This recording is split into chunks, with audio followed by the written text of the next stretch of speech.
UK home office की तरफ से 3 बड़ी इंपॉर्टेंट न्यूज आई हैं। जो लोग कोर्स निकलने का वेट कर रहे हैं, जिनका कोर्स अभी तक इशू नहीं हुआ, चाहे वो डिफाइंड कोर्स है या अनडिफाइंड कोर्स है, तमाम के तमाम कोर्स उन्होंने डेट बता दिया, डेट अनाउंस कर दिया है। उससे पहले अगर उनका कोर्स इशू ना हुआ तो तमाम के तमाम कोर्स कैंसिल हो जाएंगे। दूसरी बड़ी खबर यह है कि जिनके कोर्स निकल आए हैं, क्योंकि 4 अप्रैल से नया रूल इंप्लीमेंट हो रहा है, तो 4 तारीख से पहले जिनके कोर्स इशू हो चुके हैं तो क्या उनके ऊपर नया रूल इंप्लीमेंट होगा अगर वो 4 तारीख के बाद वीजा अप्लाई करते हैं। तीसरी बड़ी न्यूज उन्होंने ये दी है कि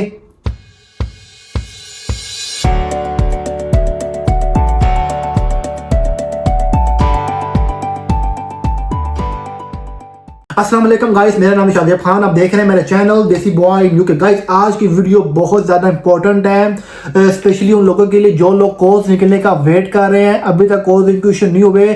स्किल्ड वर्कर वीज़ा की बात करूं, जिन्होंने स्किल्ड वर्कर वीज़ा के लिए अप्लाई किया था कोर्स और अभी तक कोर्स इंक्लूशन नहीं हुए, होम ऑफिस ने डेट बता दी है कि इस डेट से पहले जिनके कोर्स इशू हो जाएंगे, ठीक है, नहीं होंगे तो तमाम की जो रिक्वेस्ट है वो कैंसिल हो जाएगी। आपको स्क्रीन के ऊपर नजर आ रहा होगा, मैं आपको पढ़ के सुनाता हूँ। तो लिखा हुआ है D course applications made before 7 p.m. on April 2024.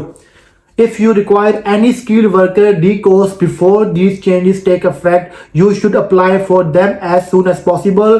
We will process as many D course applications as we can before 7 p.m. on 2nd April 2024. However, any applications which are still outstanding at that point will be cancelled.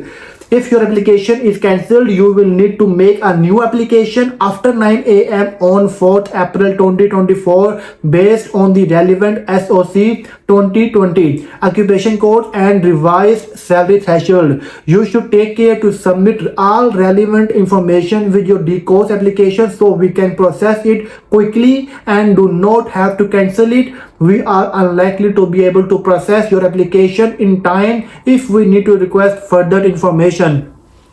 अच्छा, इसमें लिखा हुआ ये है कि वो बता रहे हैं कि एक तो मैं ये बता दूं आपको कि 2 तारीख शाम 7 बजे से लेके 4 अप्रैल की सुबह 9 बजे तक जो उनका स्पॉन्सरशिप मैनेजमेंट सिस्टम है, जिसके थ्रू वो कोर्स अप्लाई करते हैं, तो वो जो पोर्टल है उनका, वो जो सिस्टम है उनका, वो काम नहीं करेगा। वो जो न्यू चेंजेस हैं वो इम्प्लीमेंट करने जा रहे हैं, तो इस टाइम फ्रेम में वो उनका जो SMS सिस्टम है वो काम नहीं करेगा।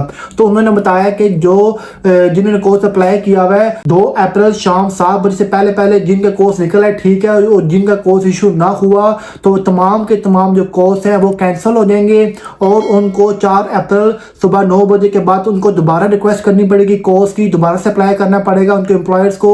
उनके एम्प्लॉयर ही होता है जो कोर्स अप्लाई करता है थ्रू SMS सिस्टम, तो उनको दोबारा से अप्लाई करना पड़ेगा विद रिवाइज्ड सैलरी। जो सैलरी का थ्रेशोल्ड है वो इंप्लीमेंट हो जाएगा, न्यू रूल इंप्लीमेंट हो जाएगा और उनको नए रूल के मुताबिक दोबारा से अप्लाई करना पड़ेगा। और उन लोगों के लिए बहुत बुरी न्यूज़ है जिनके कोर्स अभी तक इशू नहीं हुए या फिर जिनके कोर्स इशू नहीं होंगे 2 अप्रैल शाम 7 बजे से पहले तक, क्योंकि फिर उनके ऊपर नया जो रूल है वो इंप्लीमेंट हो जाएगा और उनके जो कोर्स हैं जो उन्होंने अप्लाई किए हुए थे, चाहे उन्होंने अक्टूबर से अप्लाई किए हुए चाहे नवंबर से अप्लाई किए हुए, वो कैंसिल हो जाएंगे। तो दूसरी खबर मैं आपको देने जा रहा हूँ कि दूसरी न्यूज़ ये है कि आपको स्क्रीन पर भी नजर आ रहा होगा, D course applications granted before 7 p.m. on 2nd April 2024. Any D course granted with a SOC 2020 occupation code cannot be assigned from 4th April 2024. This is because they will have the incorrect occupation code which cannot be amended. If you have been guaranteed any D course with a SOC 2010 code and you intend to assign them to a worker, you must do this before 7 p.m. on 2nd April. If you do not, the D course will be cancelled and you will need to make a new application for a D course after 9 a.m. on 4th April based on the relevant SOC 2020 occupation code and revised salary threshold.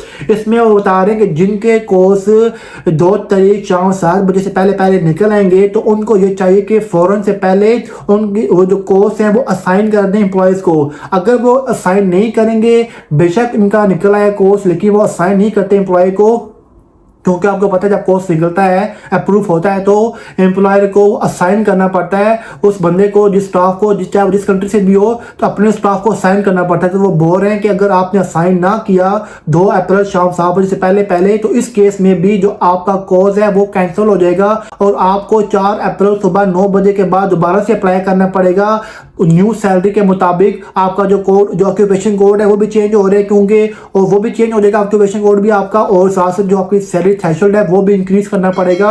आपके ऊपर जो new rule है वो implement हो जाएगा।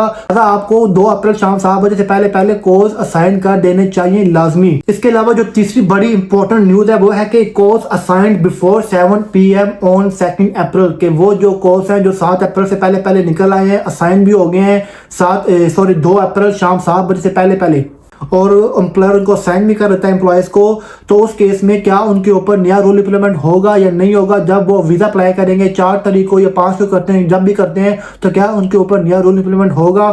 तो ये बता रहे हैं कि डी कोर्स और यू कोर्स, डिफाइंड कोर्स और undefined course which have been assigned to workers before 7 PM on 2 April 2024 will not be cancelled. They will remain valid for 3 months.